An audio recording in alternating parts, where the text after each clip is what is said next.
He is a former educator as well, but he's from Philly, so he always schooling people every day. Ain't that right, Congressman? But again, he is truly committed to our children, young and old, and so please give a round of applause for Congressman Dwight Evans. Thank you for that introduction. This is absolutely a pleasure, and I thank the NEA for taking the leadership and just bringing people together to have this discussion. It's long overdue, but we got to do something with the discussion. We can obviously have a discussion, then we have to act on the discussion. I came here because I knew some things were not working in the community that I represent in the city of Philadelphia. And on the panel, we will have a gentleman from the Me Production group who will speak, because in the city of Philadelphia, we came up with an initiative called a Blueprint for a Safer Philadelphia. And it was a 10-year initiative, and the initiative focused on the issue about public health, because this really is a public health issue. It is not a criminal justice issue. Criminal justice will not solve this issue, and I don't want to steal his words, but because he'll do a much better job than I have done, just speaking about the question about public health. And this sort of came to me as you've seen governors stand up just this week from South Carolina and North Carolina and Virginia and declare an emergency. Now, I want you to think about it. You've seen governors declare an emergency. I would argue we are in the very same position. Now, we don't like to talk about it, but we have arrived at that kind of issue. Because if you're talking about communities of color and economic in certain ways, that fundamentally this happens every single day. I'm gonna tell you about one incident before I close. Young man, not too far from where I live, about 10 minutes, had graduated from school, was on his way to Penn State, was shot in the back of his head by two teenagers, one 15 and one 16. And they have the teenagers, and obviously they have them, but when I spoke to that mother, I didn't know what to say to that mother when you really think about it. It's not that her son was doing the wrong thing, he was doing the right thing.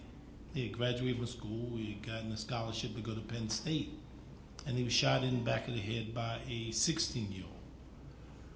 The real fundamental question as a society is how can we tolerate what is happening? Another mother decided to send their child to Oregon. And the reason she decided to send her child to Oregon because she said, I don't feel I can make sure that he's going to be safe. That is happening all throughout America. Now, we've been talking about it, but the reality is, what are we doing about it? So relating to those governors I was just describing to you, they all stood up with the hurricane and they all declared a state of emergency. Well, from a public health perspective, in my view and in my mind, that's where we are. And we kind of talk around the fringes of it, but this is not new in terms of our kids, in terms of our community, and the things that we face. So Ivan will do, in my view, a very good job of explaining from his perspective, because he can just tell you about the kinds of things that we tried to do in Philadelphia and still got a long way to go because the incident I just told you about. Again, I want to especially thank the collective for what you're doing as the moderator, and particularly the NEA for your coordinating it. Again, thank you, and let's come up with some ideas. Thank you very much. Thank you, Congressman. And our congressional members have to, I think they're doing votes, they're doing everything all day. So we just thank you again, Congressman, for taking the time to be with us today. And before I officially begin, I want to just recognize Miss Tiffany D. Lofton, who is in the back. She is the National Youth and College Division Director of the NAACP. Stand up, Tiffany. Awesome activist. And also Miss Dominique Sharpton Bright, who is an amazing activist with the National Action Network.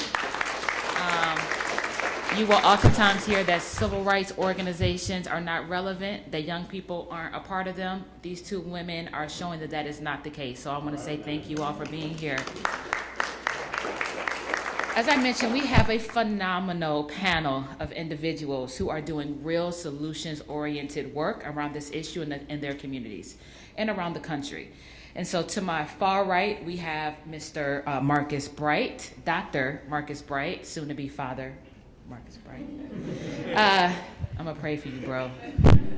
Anyways, stay focused. Marcus is the director of the 5,000 Role Models of Excellence program in Miami.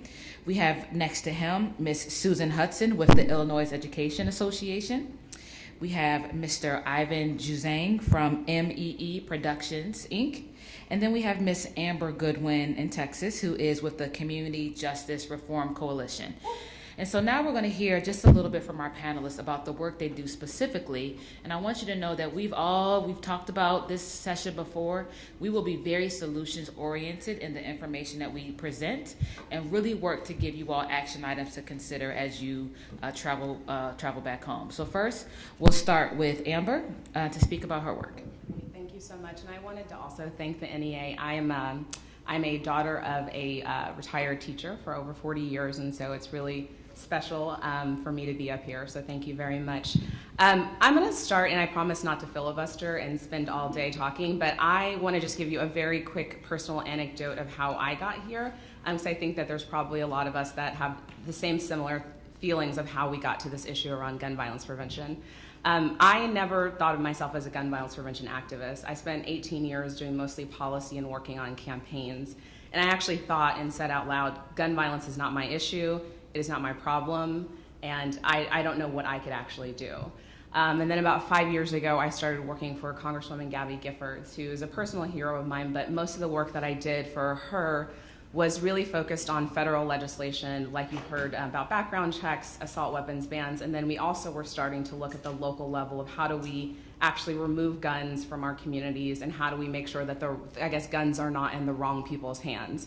And my life dramatically changed June of 2015 whenever the massacre happened in Charleston. One of the things that I was tasked with doing was making sure that the survivors of the Charleston shooting had a place in the gun violence prevention community, and that there were specific resources and policies that were focused on the hate and the terror that was met in that church in June of 2015.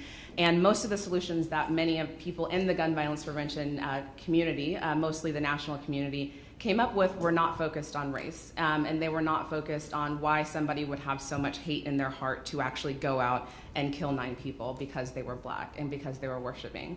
And so I went around to most of my colleagues and said, how can we fix this? What are people actually doing? And most of them told me to fix it. And so we did a survey in early 2016 of 21 of the national gun violence prevention organizations that many of you may be familiar with. And out of those 21 organizations that have around anywhere from $500,000 to around $20 million budget, only one of them had a person of color that was an executive director of the organization. At that time, 0% of them actually had funding allocated to actually do research or community engagement in communities of color. 0 had actually funding and resources to actually go into young people and youth policies. And so I started this organization about 2.5 years ago, really to kind of fill the gap, mostly on the national movement, because there's so many people that you'll hear from today that have been doing this work locally, but to make sure that the resources that are being allocated nationally were getting focused to the communities that really needed them. And just really quickly to talk just about this problem nationally, there are around 35-ish thousand people who die every single year by gun violence. And you already heard about the percentage, the disproportionate percentage that are African Americans or black people in this country. We are not the most people who die by gun violence. There's around 2/3 of the people who die every single year die by suicides, and it's mostly white males, but that doesn't mean that it doesn't happen in our communities either. One other point that I wanted to bring up is intimate partner violence, especially whenever there's a gun present, is the #1 leading cause of death for black women in this country, but we don't talk about that, right? And so one of the things that we wanted to do in coordination with other groups across the country was make sure that those issues were really the central part of what we were talking about on gun violence. And I have to be honest that one of the biggest challenges, there's good news and bad news to all of this, one of the biggest challenges was making sure that people knew about the solutions that exist, that have been around for upwards of 20 to 30 years, that have the data, that have the research, that have all the statistics around it to say that we can reduce gun violence in communities of color. We have methods like the ceasefire methods, like public health solutions, like the congressman talked about, that have worked. They have worked in places in like Boston, they've worked in Oakland, they've worked in small cities, they've worked in mid-sized cities, but we don't have the funding, and we also don't have the community and stakeholder support, and that comes from all across the country. And so some of the things that we've been working on as kind of a coalition, but then nationally, is making sure that people are aware of these solutions. These solutions have shown in cities like Oakland very recently and in Boston back in the early 90s to reduce gun violence and specifically homicides upwards of 60%. So that's actually taking a large part of the population that we do not have as Black people that are dying every year and actually reducing it and making sure that those people are not dying and that they're also contributing to our communities. And so what we're trying to do is make sure that we're not just focused, I know we're at CBC, but we're not just focused on what members of Congress are doing, but we're making sure that elected officials up and down the ballot are being held accountable for what they're doing and making sure that our communities are safe. That includes county officials. In Texas, we have 254 counties, so every single one of those county officials needs to be putting funding in to make sure that they're reducing crime and they're reducing gun violence in their communities. And then the last thing that I'll just say is that I get asked a lot, and we'll talk, I think, probably about, post-Parkland, but then also working specifically in schools. And one of the things that has been very apparent to me, and I think probably for a lot of us that have worked on gun violence prevention, what we saw after post-Parkland was what it looks like when a society and when a community and when a country looks at what a community needs. They looked at what the Parkland kids did and what they needed, and they self-determined what they needed to be successful. And so instead of that happening to us as people of color and as Black people, we have been told for so long by white America and by white progressives, to be quite frank, that we should do this and that we should have this policy and we should have this policy, instead of letting the people who are directly impacted by the issue be the people who are leading it. And so I think what I want to make sure that we talk about today are the solutions that are actually led by the people who are most impacted by gun violence, and that's the people that look like us all in this room.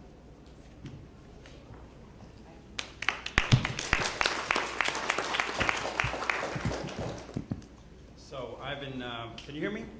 Yeah, Ivan Juzang, Me Productions. So when we get to the Q&A part, if necessary, I can talk specifically about the blueprint for Safer Philadelphia.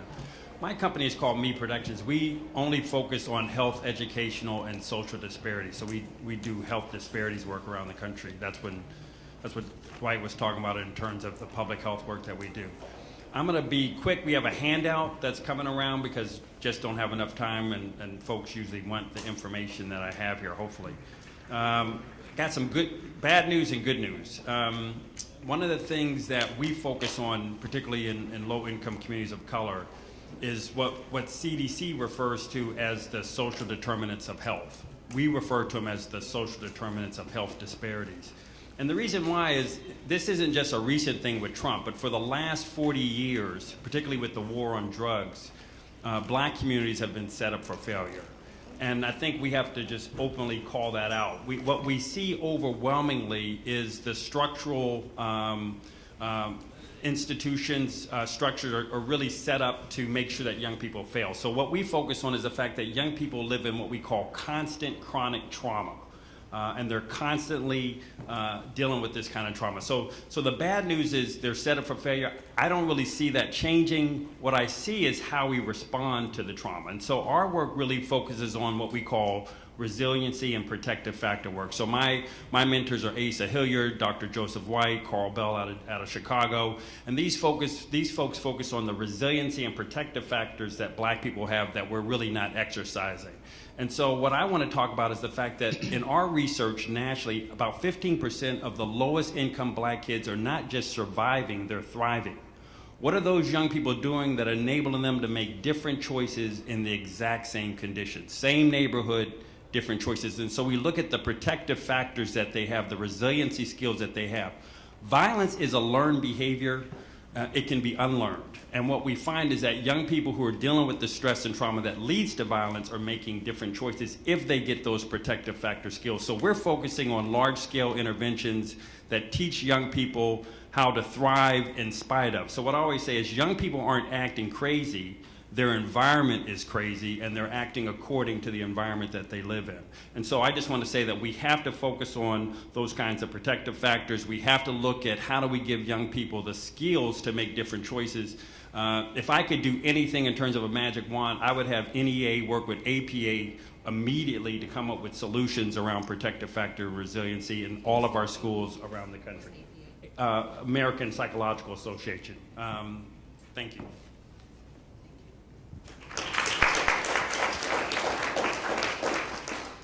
Good afternoon. My name is Susan Hudson. I'm a proud member of the NEA and the IEA. I'm a special education teacher. And I've been doing special education for 11 years. This is actually my third career. One of the most amazing things that I had the opportunity to do 3 years ago was get introduced to adverse childhood experiences and what that is and the brain research behind it. As an instructor, it's really easy for a lot of people to come in and tell me what I should do. But until you get in my shoes, you have no idea what I see and what I deal with students. I teach 9th through 12th graders. I also have the alternative to suspension room. And one of the more important factors is recognizing students' pain, recognizing that when students come to school hungry, or if they have trauma in their life, they can't pay attention to any lesson plan that I give to them, and they're not going to focus if I don't show that I care. If we don't show that we can provide resources to them so that they can move out of our four walls of our high school and go on to be productive members of society. So one of the things that I do is work with the instructors in my building to learn more trauma-informed practices, learn resiliency strategies, restorative justice strategies to help deal with classroom management, build the climate in the room, and also build relationships. That sounds really easy to say, but it can be a challenge for a lot of instructors when you have a lot of different behaviors and students coming in with the different baggage that they carry. And we're trying to get through lessons, and sometimes that's not easy. So one of the things that we do is make sure that we equip teachers, but also that we have more counselors in our school buildings to deal with the issues that we can't deal with in class when we have 26 other people in there, and that we are able to support teachers in a way that is real easy to say, but not always done.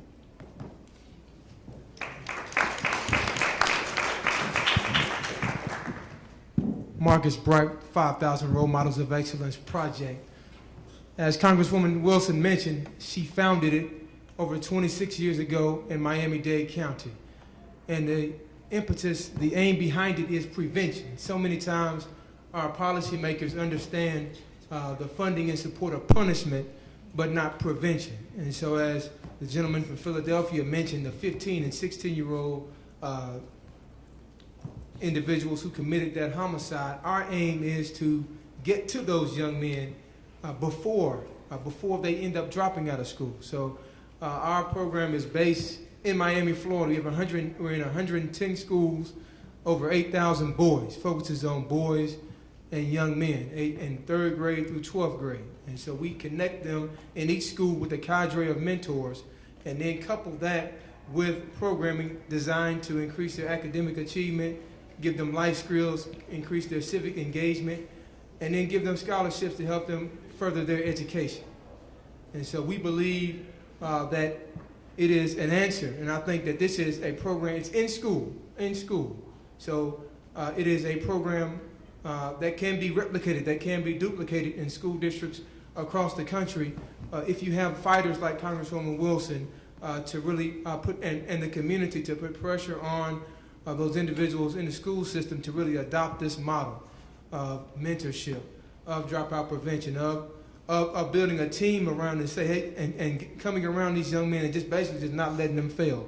Say, we're gonna be here, we're gonna ride with you this through the entire gamut, and help them chart their course to college and career success. And so that, in a nutshell, is what we aim to do with the 5,000 Role Models of Excellence. Thank you. I want to go to just pick up on Susan and Ivan when you talked about resiliency, protective factors, creating the climate. We often, Susan, talk about students, and that is definitely the most important part. And I think we oftentimes overlook teachers.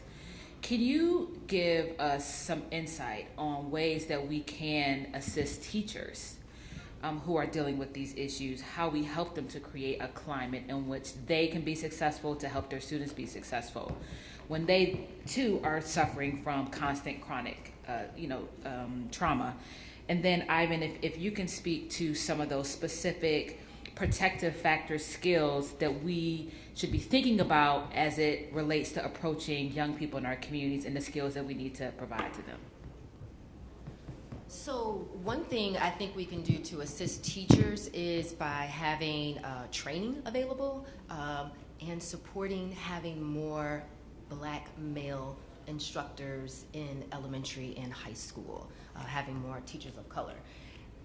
When you think about going into a school like mine, for instance, where we have 98% African American instructors, there are a lot more white instructors there, and sometimes they don't always relate to what the students are going through. So one thing we can do is assisting them with trying to understand what trauma is, what toxic stress is, what it means to build that climate in your classroom, to recognize that just because that student doesn't want to talk, it doesn't mean that they're being oppositional.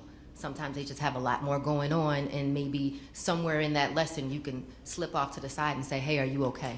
What's going on? So real quick, I'll be big picture and then some specifics. If you think about the war on drugs, for the last 40 years, at the federal, state, and local level, we have spent multiple $1 trillion to lock up Black people, right? So now, over the last 4 or 5 years, you have now the opioid crisis, right? And so you literally will see over the next 10 years, America will spend trillions of dollars to save white folks from opioids. That's right. All right? My point is obviously that's not right. No. But after several $1 trillion being spent, we're still here. Not that we didn't lose a lot of folks to crack, not that we didn't lose a lot of folks to the trauma associated with the war on drugs, but it didn't take us out. That's what I mean by resiliency. When you talk to the Asa Hilliards and the Dr. Whites, you can't come out of slavery unless you have a certain level of resiliency. As bad as it is now, you guys, it's not as bad as slavery. And so we have to look at how do we go back into communities and start connecting folks to these, what I call protective factors. So the two that I want to mention real quick is one that the brother's doing. Social connectedness to adults. You got to be connected. You don't thrive unless you're connected to adults, what we call non-judgmental adults that have high expectations. That's the first thing. Has nothing to do with your race, ethnicity, socioeconomic background. If you're connected to adults that care, you're going to thrive. Second thing, on more of on an individual level, what we see very clearly is that young people who thrive have a plan. So you would say, well, what does having a plan have to do with thriving in terms of dealing with stress and trauma? The literature shows that if you have a plan and stress and trauma hits you, you don't internalize it as much. You don't catastrophize. You say, oh, I got a plan, or I got a plan B, and you keep moving. If you don't have a plan, you think the universe is coming at you, and then you catastrophize it, and then you get what we call mental illness disorders. So the whole notion of having plans. So if you look at the Black community, and by the way, Black girls have plans way more than Black boys. Black girls got plans about this week. They got plans about the prom. They got plans about their future. They got plans about their boyfriends that the boyfriends don't even know about. Black girls are planning. We got to get boys to have plans. When I look at boys, they're rudderless, and so the stress and trauma impacts them differently. Sound like you know a Black woman. Yeah. If you're talking about me, bro. So it's one thing to have policies in place. It's one thing to have them enacted. And it's one thing to have programs that are institutionalized in a way that actually have an impact. Marcus, with the project that you run being in schools, and schools are some of the hardest institutions to get anything done. Can you walk us through how the program has been able to be so impactful in the lives of young people through the partnership that you have with the schools that you operate within? And you mentioned it being a replicable model. And what are some of the tenets that make it so that it could be replicated? Okay, so number one, you really have to have a champion, like Congresswoman Wilson, because she started it. She was a principal in her school, and she saw, and this was in 1993, as you mentioned, war on drugs, mass incarceration. You see the removal of many black men from society, either through homicide or through prison or through economic marginalization. So she fills that gap, and so she's, as a principal, saying, man, who is going to teach them to be a man? And so what she did from the ground up was she called the husbands of her sorority sisters and the AKAs and every man that she know. She said, hey, meet me here at this school on Wednesday. And she brought all the black males from her school, elementary school, there, and said, talk to these boys, interact with these boys, build relationships with these boys. She then gets elected to the Miami-Dade County School Board. Miami-Dade County Public Schools, 4th largest school district in the country, 300-some schools. And so she passes an item with much opposition to passing the concept of it. Said, don't even give me any money. Don't even give me any money. And so then she as a school board member, connects with principals and says, hey, make one individual in your school a site director. And then we have big mentor recruitment drives. So it used to be 500 role models. Now we have 5,000 adult volunteers who have come in and said, hey, I want to help. Man, a lot of brothers want to help, but we don't want our time wasted, and there needs to be an institutionalized method to connect them with the young folks. So brothers come in, get cleared, fingerprint, all that, meet at the school, have weekly meetings, and then build it from there.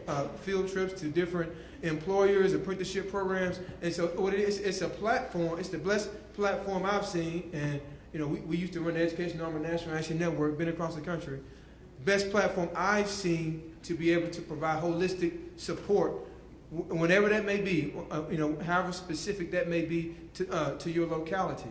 And so if you can get the commitment of the superintendent to say that, hey, I know that there have been policy failures, as we have Philadelphia. We were there in 2013 when they reversed the funding formula, closed 24 schools, laid off 4,000 employees. So who's going to step into this gap?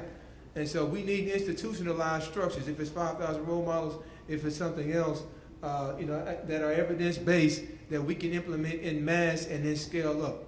And so that's kind of has been the journey of the 5,000 role models.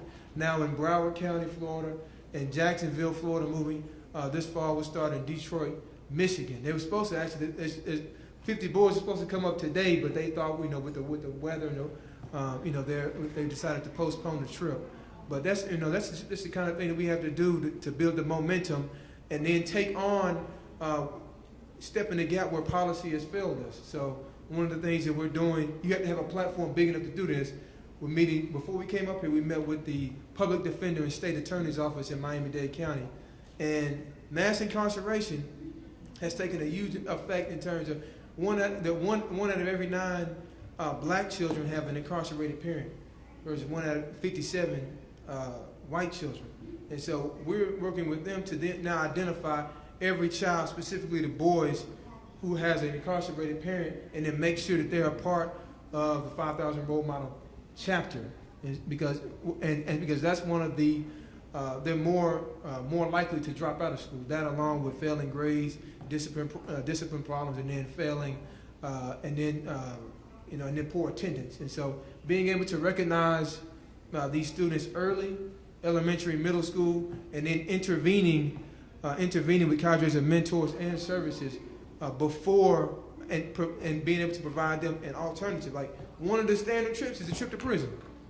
Like, they take the boys to prison, say, hey, you can go down this road, or you can go down this other road. And so it's just all hands on, as he said, a state of emergency in the kind of environment that we created down in Miami, that I do think can be replicable across the country. And just curious, Marcus, how many paid staff are on your team? It's not. It's a skeletal central staff. It's only like, I say maybe five people, central office. But we've negotiated with our union partners for the site directors to get a stipend to get a stipend in the schools themselves. So then we have a site director. It could be someone who is already in the school. It could be an assistant principal. Could be a teacher. And then we have female site directors as well. But it ain't 50 people. It ain't 20. No, it ain't. no. But No, it's the leveraging impact that what you you all have. are having with a limited amount of staffers is great. And I think oftentimes we think that we don't have enough to be able to have a big impact. And your program shows that that's not the case. However, we can't ignore the fact that we do need money and resources to enact many of the projects, many of the programs that we've even mentioned today. So Amber, one of the, unfortunately, I have found that two of the biggest barriers to success in projects and programs in our community are one, resources, and two, progressives. People who claim to be allies when they really are not. And also the fact that policy nowadays is not dictated by things that seem to work in the community and building upon that, but by people who have no connection to the community or to what's really happening, creating policies that don't make sense. So if you can just speak to, one, how do we make sure that even what we've been talking about today is reflected in the policies that are being created, and then to make sure that we have the resources to be able to enact, hopefully, common sense, smart policies that we need in order to move on this issue. Sorry, that's a loaded. I know you can handle it though. Yeah, and I mean, we've heard about so many, everyone on the panel has talked about specific things that they're doing locally. And all I'll say in addition to these programs is that if we can make our schools safe, we also need to make our communities safe. We can't have safe schools and have unsafe environments that people and kids and teachers are going home to. And so I think what we've heard a lot about is the wraparound services and making sure that we're not just focusing on making sure that everyone has food to eat, but we're also making sure that they feel like they have the mental health professionals that they can talk to, or they feel like they have the resiliency, that they have the leadership, that they have the mentors that they can talk to as well. And so I think that as we think about gun violence as a policy, the Congressman talked about public health, but we really have to tackle this as the disease that it is. This is a disease that is eradicating the Black community, the brown community, communities of color. And so figuring out what the policies are that we can actually look at the evidence. And so two of the ones that I talked about are underneath this umbrella of gun violence reduction strategies. And these strategies, again, have been shown to reduce gun violence. And so part of what not only we're doing, but I think a lot of us in this room are looking at making sure that these policies are the #1 policies that elected officials that look like us, but then the ones that don't look like us are talking about. I have been told by people that look like us and white progressives and white conservatives that we will get to Black gun violence later. This has happened this year, it has happened for the last couple of years. First, we need to pass background checks, fine. First, we need to pass assault weapons bans, fine. But what I need to see is the data that shows me that that is actually going to reduce gun violence, specifically this year, specifically in 5 years, specifically in 10 years. We have anecdotal data and we have some data that these are good strategies, but what we don't have is the same exact evidence that shows over the last 20 to 30 years how these local strategies have actually reduced homicides, domestic violence, and these issues in our communities. And so those are some of the things that we've been talking about, but we really have to hold people accountable, right? And so there are different ways that we can do this publicly. We can do this privately. We have really great champions. I know the Congresswoman Kelly is here, and so she has done this. She has a bill that has been, how many years has your bill been, you've introduced your? Yeah, so, and we rarely hear about her bill in the national media when we're talking about solutions post-Parkland, when we're talking about solutions even before that. And so there is legislation on every level of government that looks at how do we treat gun violence as a public health issue. And so figuring out ways to work with champions like Congresswoman Kelly on the state level and then on the local level as well. And then I just think on working with progressives that, again, look like us, may not look like us, is making sure that we're in every room.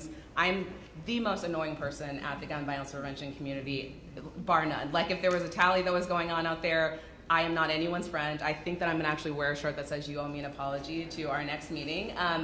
because there has been such a disconnect between the people who are actually impacted and also the people who have most of the resources. And so we have to continue to look at it as a disease. And the last thing that I'll just say is that we can't think of this as just gun violence. These are all intersecting issues. And so we've already talked about the criminal justice system and mass incarceration, police violence, all these things. We have to talk about them all together, because we don't wake up one day and say, okay, I'm going to be Black and progressive on Tuesday and Thursday, and then the other days I'm going to care about the police on Fridays, and then I'm going to care about mass incarceration and the prison population on Monday, right? That doesn't happen.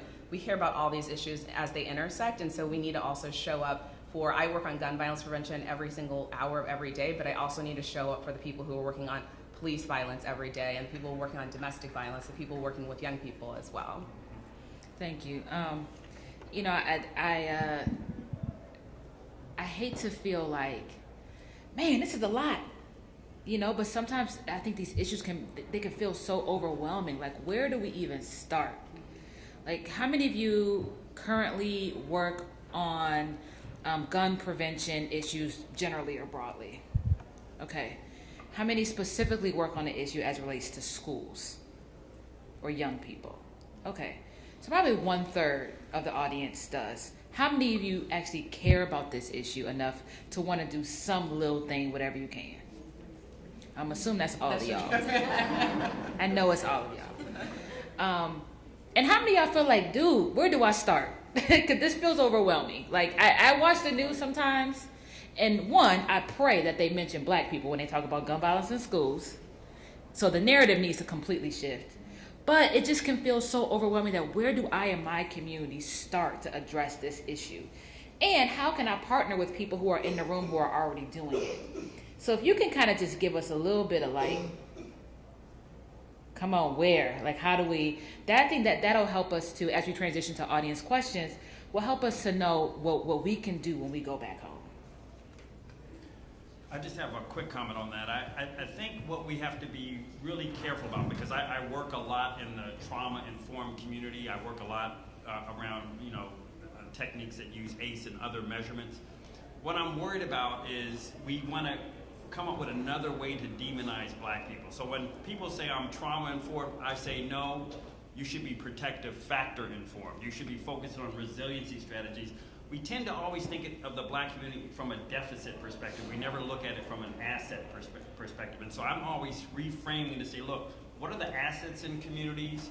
What are the things that are happening? I mean, literally, I love hearing the story about the mentors, because it just shows at any point in time when we want to turn this around, we can turn it around as a community ourselves.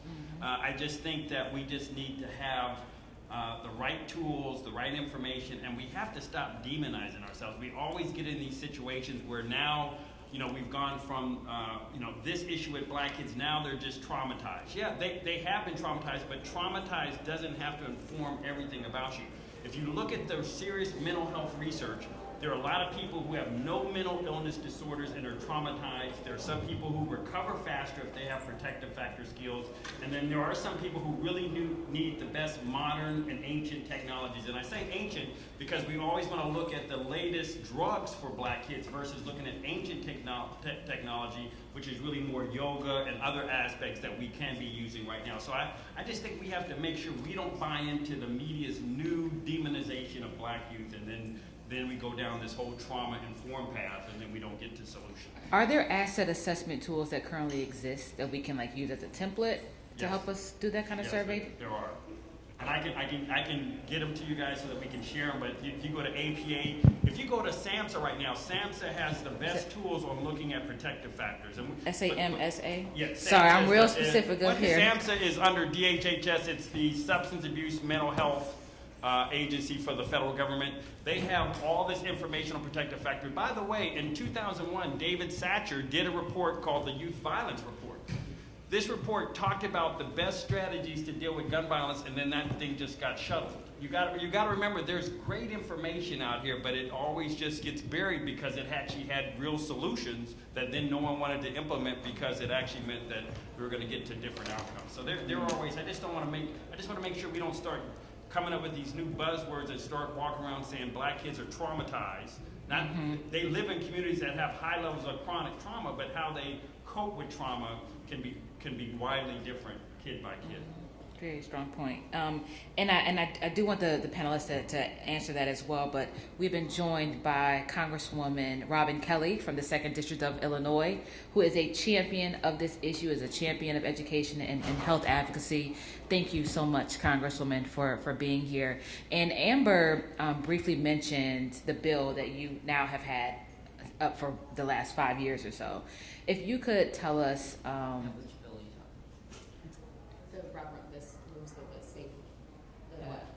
The wraparound services one, the gun violence prevention. And really just more specifically, especially as someone who is from the Chicago community, I think every other day we hear about Chicago on the news. If you can give us some perspective as a congressional member, is this landing on deaf ears with your fellow congresspersons, and what can we do to help you push the issue? First of all, it's an honor to be here. I'm sorry I'm late, but I had markup and they called votes, so just messing us up.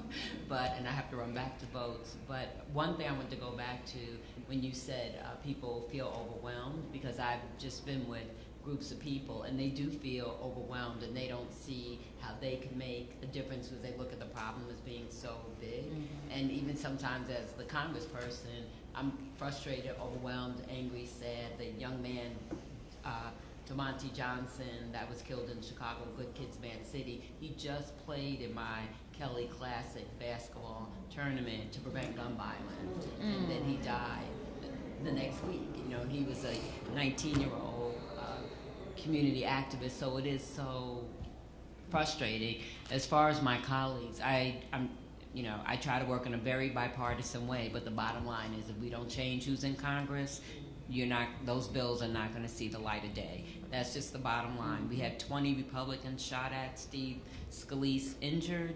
I went to see him. I said, I'm trying to understand where you're coming from. And he told me, I don't believe in background checks. I don't believe in banning bump stocks. This was right after he was shot and Las Vegas happened.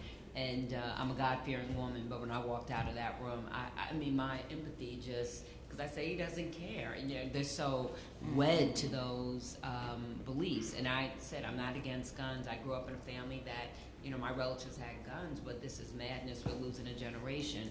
But the bill that, we have a lot of bills and bills that we are co-sponsors, but the bill that we're really pushing is 3 parts. One is passing legislation around, yes, the background checks, but that's not going to just do it. Like you said, we need national trafficking because people talk about Chicago having the toughest gun laws, but no one else around us does. Most of our crime guns come from Indiana and Wisconsin. Thank you, Vice President Pence and Speaker Ryan.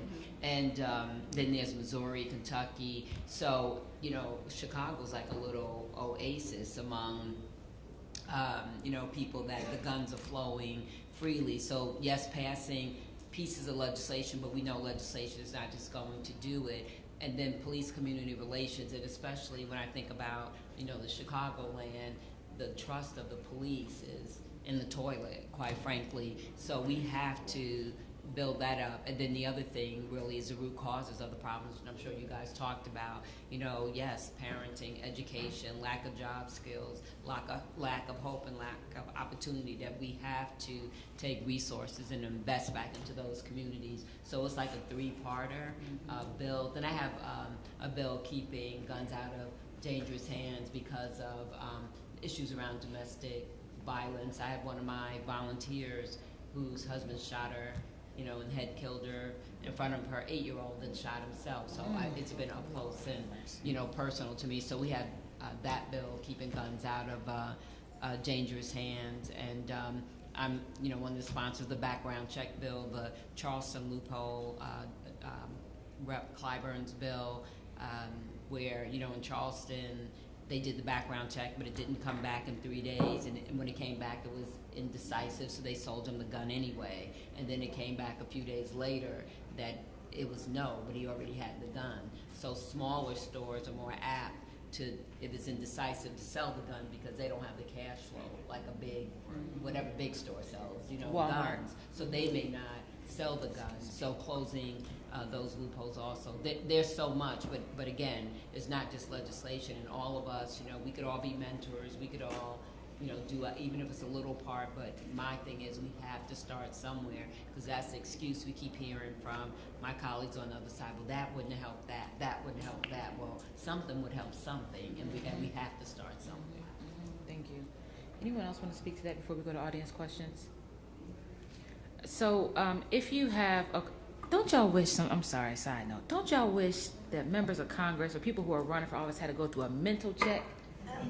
Because some of this stuff is just common sense. Like how you can get shot, and that is just beyond me, Congresswoman. And I said that on the floor, like, you were grown men running for your lives. Imagine how these kids feel, And also, just one more thing for me, people always talk about the mass shootings, and my voice in Congress are about the individual shootings. And I said to my Democratic colleagues, well, you don't count if you die by yourself. All the, stand-up moments of silence is never for anyone who died by themselves. It always has to be in a mass, So Right. I haven't participated in that. At first, I was the only one out of 435 that didn't stand up, but slowly I convinced others. So one person can make the difference.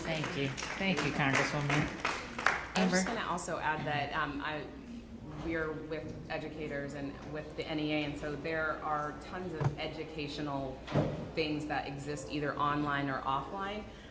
We have on our website, but it's a website with at least 45 different other organizations that are a part of it, talking about the policies that many of us have talked about, or best practices that you can actually look up and also see how they started, and also how you can get involved locally or on the state level, or how you can organize yourselves. We also have a peace platform that, again, is that like 45 to 50 different organizations that work nationally, for the most part all led by people of color, but we also have people like Levi's, who's taken a stance on gun violence prevention, who's giving resources now in Google, and other people. And so everyone has a part. We all have a part to play. And so it's just figuring out what role you want to play, or kind of feel responsible for. And so there's online ways to look at the education. You can even look up what is actually happening in your community, what gun violence actually looks like.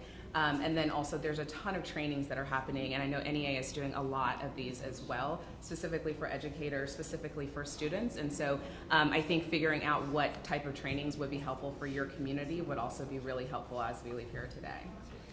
Y'all ain't crazy. We felt that too. So I'm like, we ain't in Cali. So I want to, what's the website, Amber, that you just mentioned? You said you can go to our website to. Okay. Don't know. We'll give you a minute. It's peaceplatform.org, I believe, but there's a piece of paper that everybody got. Peaceplatform.org? Yes. Peaceplatform.org, y'all. Okay, so we're going to take questions. If you have a question, please keep it a question and not a soliloquy or a monologue. This is no auditioning for acting parts in here, my friends.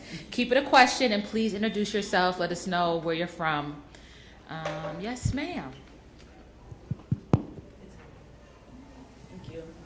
Thank you very much. I really appreciate this opportunity to listen, to learn, and to feel involved. So my name is Kimberly Delkin. I'm a third-year law student at the University of Virginia. I come from the Hampton Roads area, and that's an area in which a lot of the money is at the top. So you've got small-town businesses, but the businesses that really thrive are the good old boy network businesses, and people aren't doing a lot of startups and things like that to kind of help to spread the wealth. And I'm going to graduate, and I'm going to return home and work for one of those good old boy networks, in which I'm going to be the only black person in my network at that building. And so my question is, I'm very interested in the topic, but I don't know, like we said, it's just so large that you really don't know where to start or how to get the money funneled from the top to the grassroots networks in order to be able to actually effectuate change. So I was wondering if you all had any thought processes on how you can encourage funneling money from those bigger businesses in the area, or about how you can basically start up something that will effectuate that change in the area. Thank you. Well, I would take a look at who's getting the public sector jobs and contracts first, because in many of our cities, we're being locked out in terms of our black businesses are not getting a substantial share of the public sector contracts.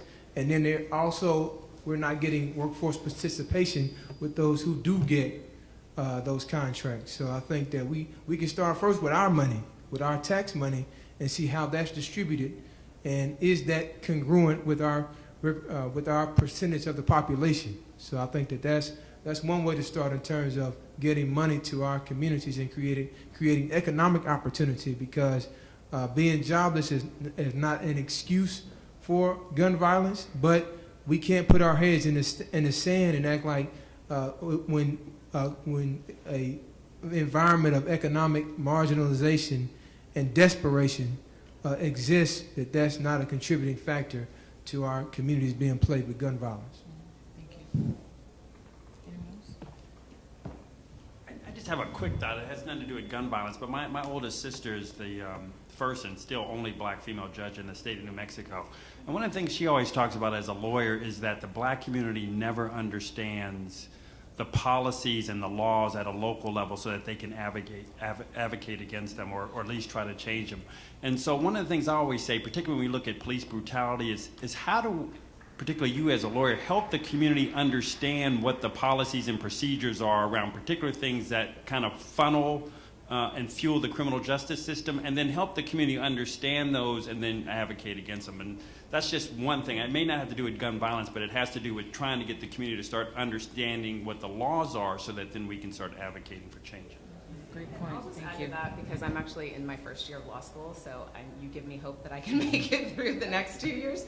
But it's so important. I even thought in my first couple of days at law school, I was like, there are all these gaps in like administrative law and how we're actually looking at things. And so I also think in terms of like the business community, businesses have a bottom line, and gun violence costs a lot of money. It does. It doesn't matter where you are or who you are.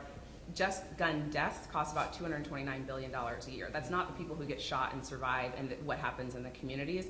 So there's an economic factor, and there's a ton of research and studies on these of what it actually takes for a community when somebody is lost to gun violence. And so thinking about that, even if you're trying to make an argument to why these resources from the private sector should go to the public sector.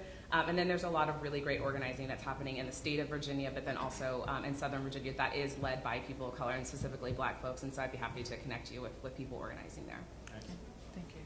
I was only going to say one thing, and it's just that every single person in here that lives in a community pays taxes to a school board, for schools. So, and encouraging people to go to those school board meetings and get those school board members to vote on policies for schools.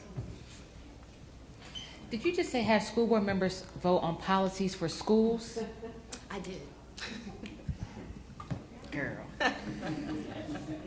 Yes, they should definitely do that. Yes, sir. Good afternoon. Wonderful panel. And I've taken notes here on my cell phone, so I'm really looking forward to just following up with you, Mr. Bright, Dr. Bright, and also I heard some great notes from some of the other panelists. So I'm an advisory neighborhood commissioner right here in Washington, D.C., and I represent a community that is my name is Troy Presswood, and I represent a community, Ward 8, part of Ward 8 that is overwhelmingly impacted by gun violence. And so that's why I'm loving what I'm hearing here so I can go back and tell people who aren't here. But I'm curious about the faith community. I don't see them as omnipresent as they used to be. I know that many churches, especially here in Washington, because of gentrification, they've moved out to the county. And so we don't have as many churches anymore.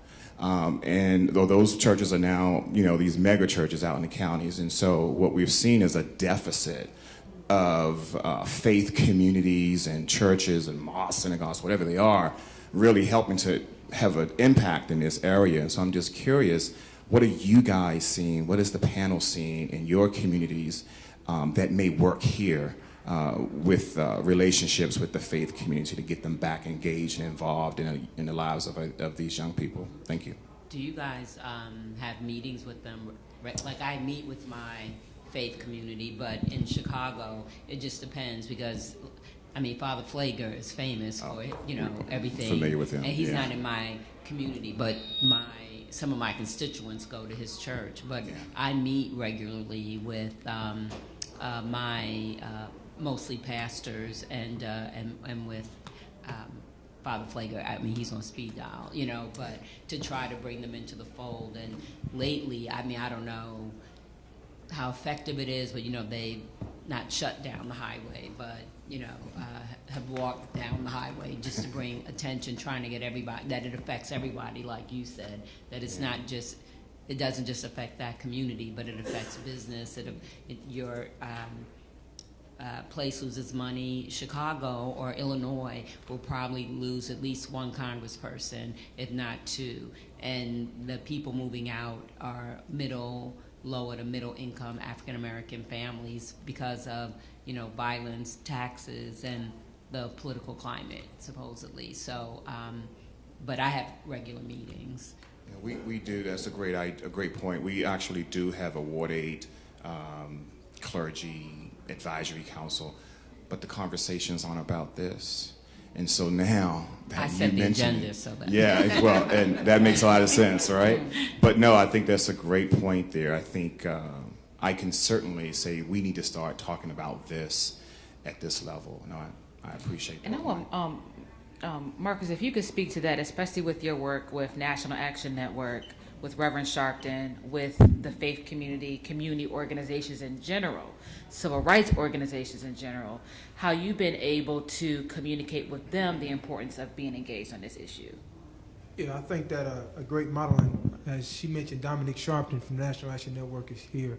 But That's many, his wife, y'all. That's my wife, yeah. Trying to be subtle. Shut up. But yeah, National Action Network, many of their chapters are really based in churches. Many of their chapter leaders are church leaders, our faith leaders, and so they've been able to mobilize, keep the spirit of the Southern Christian Leadership Conference and mobilize around different policy issues in different areas. And so, if you have a National Action Network chapter, I believe there's one here in D.C., you can connect with them to help gather, and then utilize members of Congress to, especially as conveners, to bring people around. I know in Miami, Congresswoman Wilson, Reverend Sharpton actually came and spoke at what we call we have several gatherings of pastors and principals, and in particular high violence areas. So, for example, there's an area of Miami called Liberty City. We got all the pastors in Liberty City and the Brownsville area together, along with the principals, and then we already have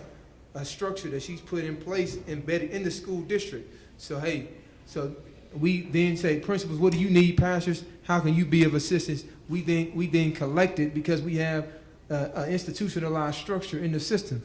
And so, hey, if it's members of the congregation say, hey, we need this many mentors for this many boys at Miami Northwestern Senior High School, meet us at the school. You want to do something, meet us at the school Wednesday, 3 o'clock. Every Wednesday, 3 o'clock, meet us at the school. We're going here, and then making that personal connection with the boys. Because ultimately, we at some point we have to get to the ground, talk to the boys, deal with the boys, or deal with everybody. But in our context, dealing with the boys and intervening with them to see what their needs are, and then meeting them at their needs. And so I think there's a number of different ways to collectively organize. But we have to be, there has to be institutions and structures together, and just bringing different entities together. So it may be pastors. In the same way, because we're about to see souls to the polls and voter registration drives, and I know ministers will get together around that issue. Hopefully. We can use that. Hopefully, yeah, we can use that same model to get together around different issues. So we can't fall asleep. But too many times we just get together around election time, and then after November we wait till the next election. But go ahead and keep that momentum alive around different issues. And I think I just want to Yes. revive your faith a little bit. Oh, yeah. Rep. Clyburn, he convenes the souls to the polls. So, and I know I was on a call with ministers from all over the country to talk about, well, my part was talking about how we had to go to the polls because of the Affordable Care Act. So, and we haven't done it yet, but as it gets close to the election, I guess, I don't know if they do it every Monday or something like that. I mean, one thing what I hear from you all too is the consistency factor, being consistent, constantly having those relationships to make sure that you actually carry some authority and some credibility when you go into these conversations is also really key. So thank you both. Yes, ma'am. Good afternoon. I'm Gestina Howard. I am a special education teacher teaching in Milwaukee, Wisconsin in a charter school. My 5th year. My leader at the school, my principal, she let me come. This is during the school week, so great. But I'm actually here with Leadership for Educational Equity, and I have to bring something back to the school and present. And so I wanted to see what you would suggest this conversation that I have with my principal and presenting this idea of like the asset-based idea versus the trauma-based idea of the student.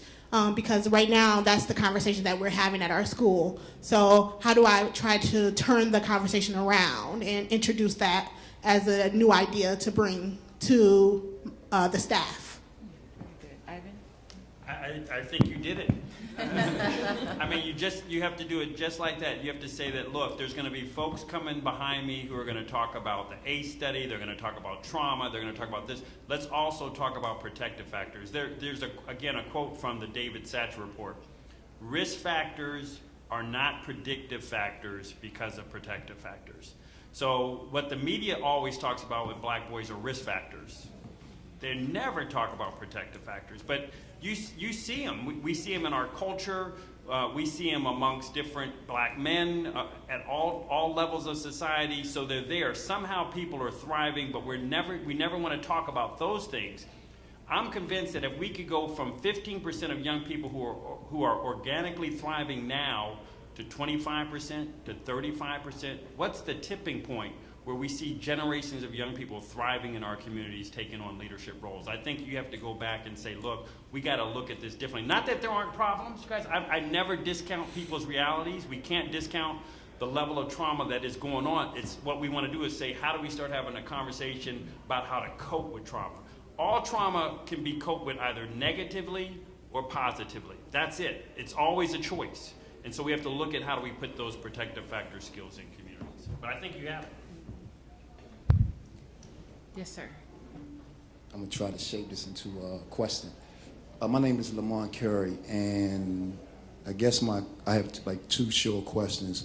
One, I work with a lot of juveniles around the country, and one of the first things that I learned when they started to open up is that they carry guns and they use guns because they fearful.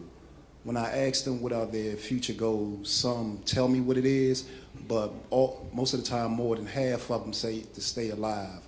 And so with that kind of mentality, they shoot it first because they're fearful. I mean, they're getting killed in every direction by the police, by other people in their community, by store owners. And so the first thing that I have to usually do is break down like what it is that they want to do and try to help them to map that out and deal with the fear at the same time. But I think on the policy level, when we think about why our community is not engaging in voting, it's the communication. And it's the same thing I'm learning from parents when they go to schools. They feel like they're not being spoken to, that they're being spoken at. Like my mother was afraid, I learned later on, was afraid to go to school, to the school because the teachers were always talking down to her, so she didn't participate. And so that's the same thing I'm saying in our community when we talk about why you should vote for a certain person, but you're not breaking it down in the level where those individuals who you're trying to encourage to vote on why they should actually participate. And the last thing is, one of the things what we've been doing in DC called credible messages, where we use individuals such as myself who have spent a long time in prison to kind of engage those young people, and so they get both sides of the story and be able to help them guide their way out of their thinking. Because I learned that in some of our communities, we're being taught the laws of the streets, the laws that govern the criminal code, and not even realizing that we're teaching our kids that. And so I think to change the violence that's in our community, how do we work on breaking that barrier even between the mothers and fathers that's teaching it and not even realizing that they're teaching, because that's what I'm seeing most of the places that I end up at. So I'd actually like to, before I go to the panel, ask, especially on your first point, recommendations that you have as to how we can make sure that the communication is at a level that engages people and that doesn't turn them off and that makes them feel appreciated and valued. Just things that you've been doing at work, if you can give us some of your insight on that. So there's this new term called social emotional learning, and it's where you teach at the same time that you give praise. So I have a program called Dead Before 18, Saving Our Boys from the Streets, and it's based off a book that I wrote just on awareness. So some of the things that has worked for me, one, the main goal is always to try to figure out what it is that they want to do. And if you see some of the statistics that say our communities have this high literacy rate, and so when I'm communicating with individuals in our community, I'm talking using language on the 3rd grade level, right? Because if I come in there talking PhD or high school or something, I might be going over some people's head. So first I got to make sure I know who I'm talking to and use the language that they can understand. And one of the other tools that I use is show some form of vulnerability. I went to prison at 16 years old, and I did a total of 11 years. So when I'm talking to young people that's involved in gangs, right, I mention things like that, but more importantly, I ask them, where do they want to end up in life? And I try to help them map that out, but also map it out in a way where they have short-term accomplishments so they can see that they're achieving something. And so we do even like weekly tasks. And so this builds up their confidence on that they can accomplish something because they're able to track what it is that they're accomplishing. And one of the other things is to teach them how to squash beefs, right? Versus, because a lot of times how you squash the beefs is you go out there and you kill them. So we try to use them on using effective communication, but the most important thing is trying to understand the individual that you are dealing with and dealing with them on a way that you can grab hold of them and they believe in you. And another thing that I see that is a detriment to our community when it comes to funding is that the funding runs out and then the program have to pack up and leave, and then these kids are left with abandonment because nobody is there just to be there for them. So one of the things we try to do, since most of them say that it's money is why they do it, I don't know if you can see the shirt, it says, keep your hustle, but change your product. And so we try to teach them how to become entrepreneurs. If you was a drug dealer, you're great at customer service skills, right? And so we try to teach. Market, all of it. Right, so we try to teach them, take what they already know and teach them how to turn it into something legit. And even if they want to be rappers and entertainers, a lot of programs come in and tell them that you can't be the next LeBron James, you can't be the next Jay-Z, but instead if you try to help them to learn the whole spectrum of what it is that they're interested in, even if they don't get to be LeBron James, they might end up being a coach. They might end up being an agent. So it's about reaching them, embracing what it is that they want to do, but also showing them additional opportunities. And that's usually how I approach stuff.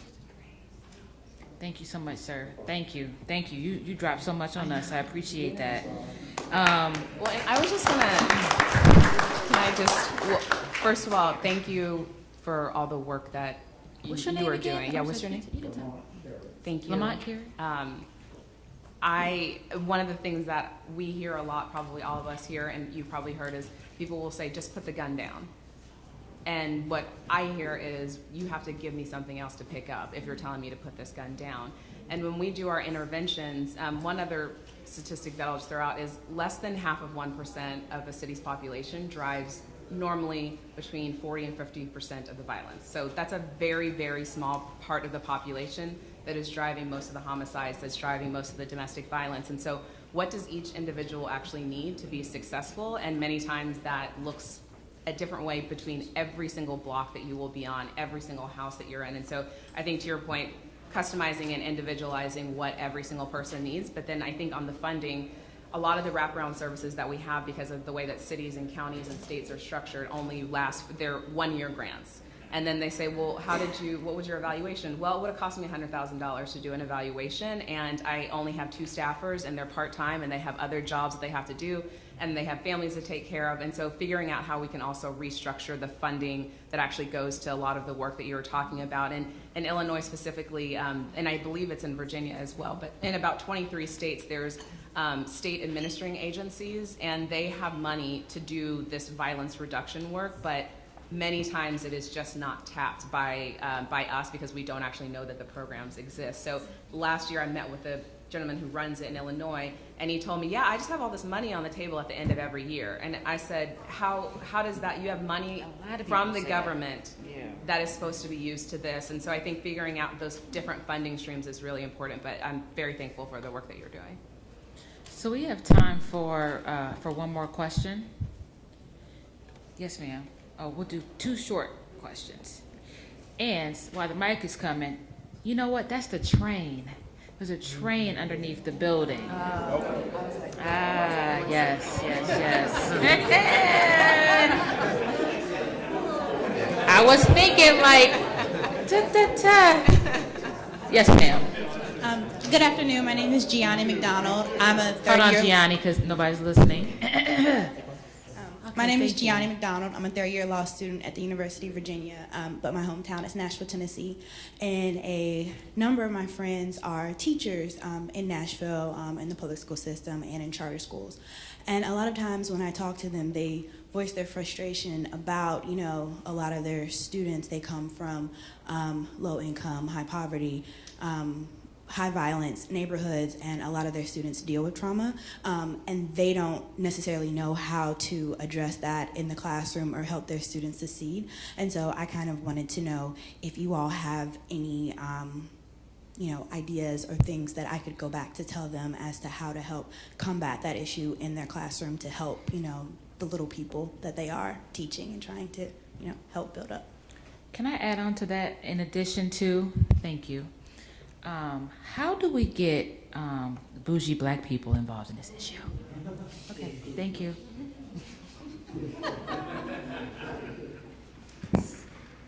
One of the things that you can take back to your friends is, one, recognizing that if they care, they're going to find a way.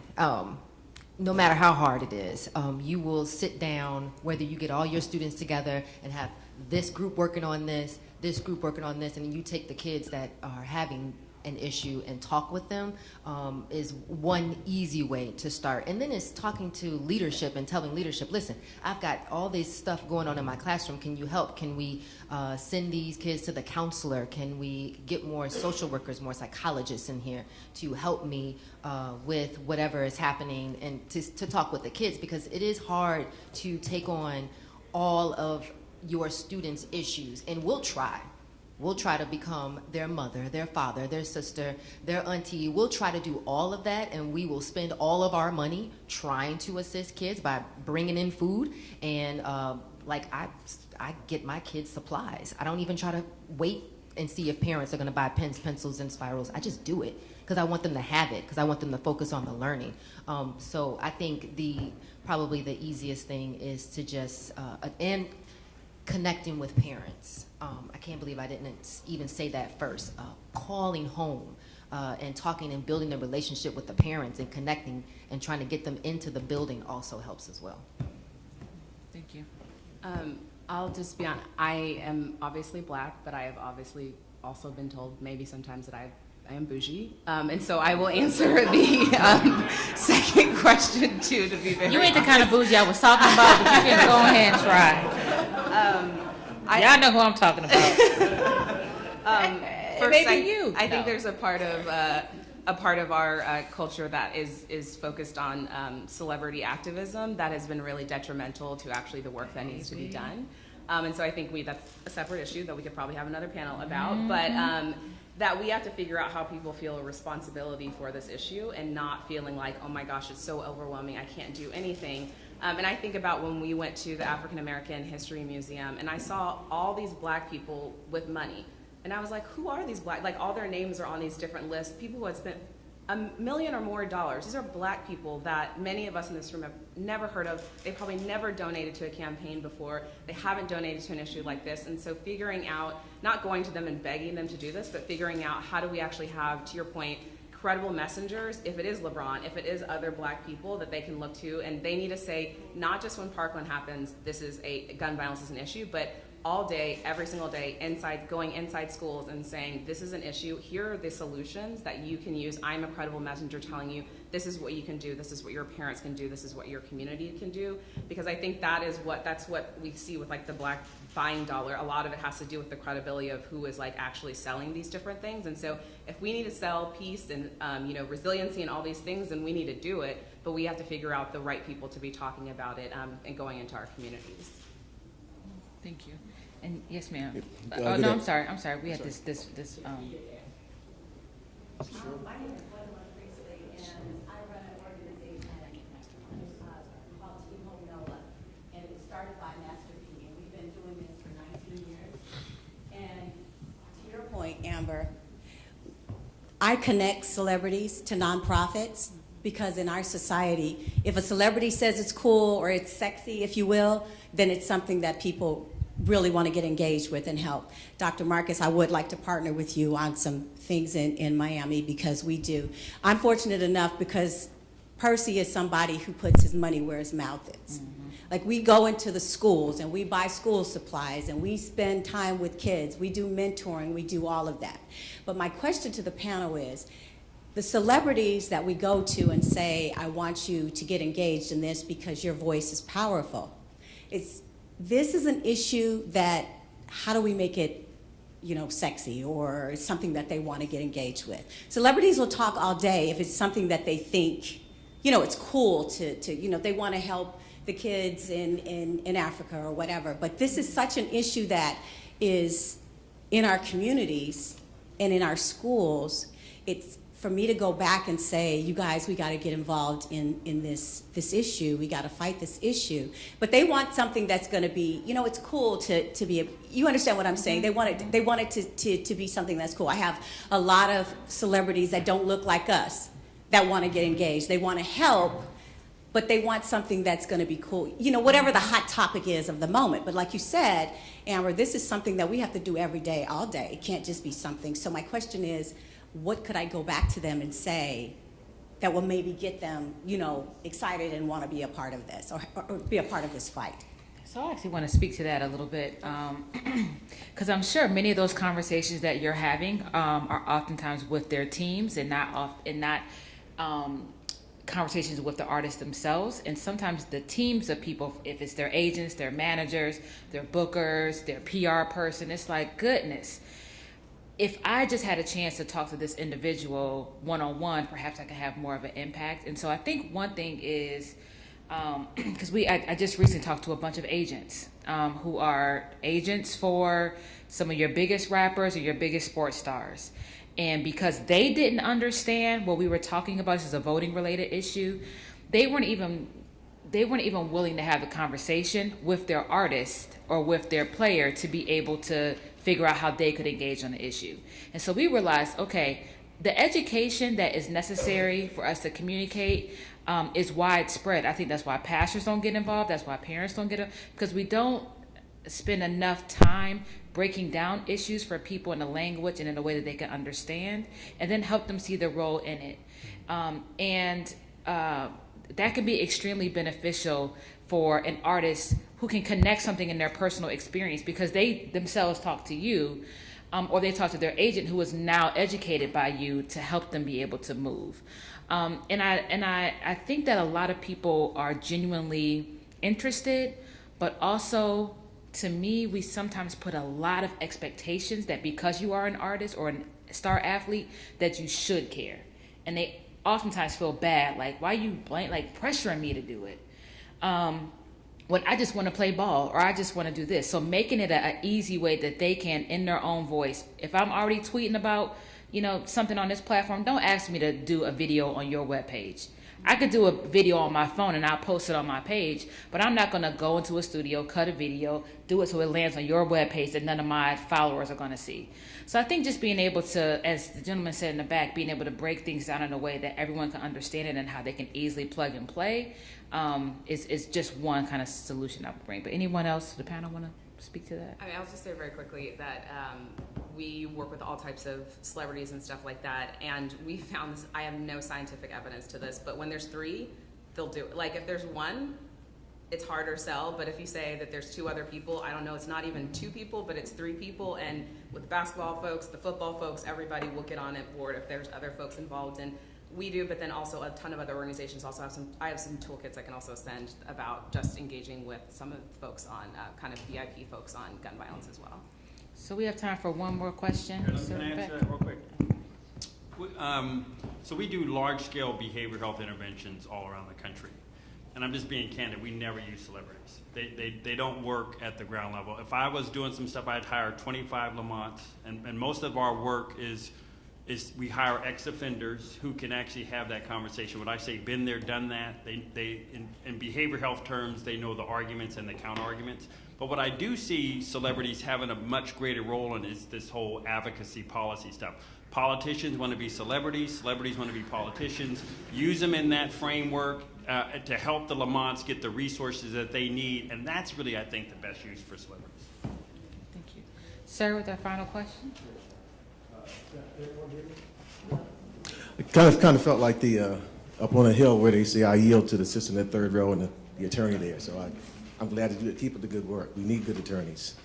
My name is Donald Lee Taylor. I'm a retired FBI agent. And my question is, would have been to Representative Kelly, but perhaps you all can help me to spin that to her. My question would be, to what extent, with all the funds that are being provided to law enforcement and police departments throughout the country, how much of that funds are made responsible for and directly tied to and accountable for neighborhood programs such as PAL, which we don't see anymore. So we talk about infrastructure, which is absolutely critical. I'm a product of South Philly. I was going to bust Representative White Evans that was here earlier because he's from there. But I grew up 2 blocks from the Black Mafia. Every single other street, there was another gang. The Italians here, the Irish there, so I know about all that. But one thing I can say, God bless her soul, to the mother, strong mother that was a Cub Scout leader that I was in, to my father that was involved, to a strong black male teacher that took the time out for me. And again, that's why I'm here today, because it's the teachers that need to be supported for so many things. And I applaud you all because I'm a direct result of that. Resources that too often have been pulled out of the neighborhood, and as a result, we see the product and the results of that.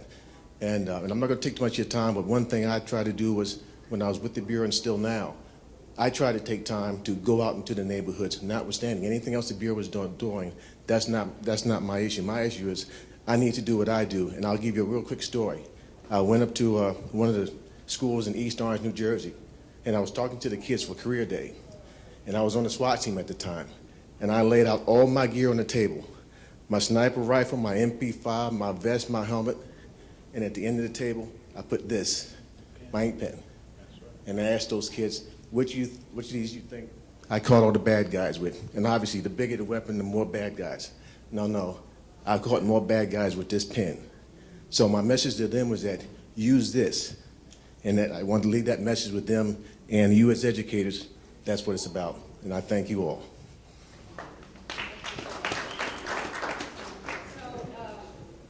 We officially close. I want to say thank you so very much to our panel. We thank you for your work that you do every single day. We appreciate you. Please consider them a resource. Have a conversation with them after this. I also want to thank any educators that are in the room. Thank you all so much. If you work with a young person, if you are a parent, God knows, Lord have mercy, I have 2 little boys. Thank you, parents, for being involved. And thank you all so much for being here. I, as similar to Amber, both of my parents are retired public school teachers from the Cleveland Public School District, and so I can't help but type notes or write notes wherever I am. So Just in case you didn't take notes, I did. Here's a few gems for you to take home. Ms. Howard, hopefully some of this is you could take and write in your report. 1, the importance of educating yourself and your community on policies and procedures that they can actually learn about to make change in their communities. Too many of our folks don't even know the laws to be able to play the game. 2, find credible messengers in the community that we can support and hopefully support with our funding. Help our young people have a plan to thrive, especially with short-term accomplishments. Help train our teachers to learn how to create climates where young people can succeed when they are suffering from trauma every single day. Make sure that we recruit champions in our communities, from congressional leaders to pastors and faith leaders to your local rapper who can be involved in our efforts. The importance of partnering together, and on making sure that we have an assessment of resources in our communities that can help us look at our positives and not just our deficits. So thank you all so much. I want to bring up to close us Ms. Princess Moss, who is the NEA Secretary Treasurer. And on behalf of NEA, I know she's going to say that too. Thank you, NEA. Not on behalf of NEA, to NEA. Thank you so much for convening this conversation. It was timely, it was necessary, and I think we all got a lot out of it.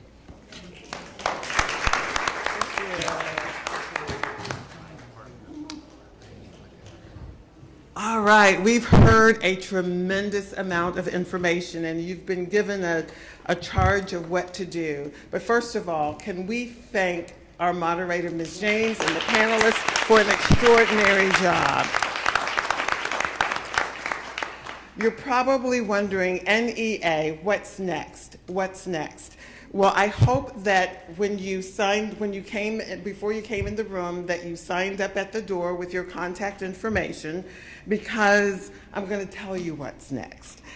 In October, we're going to have a convening of our students. We're going to hear from our students.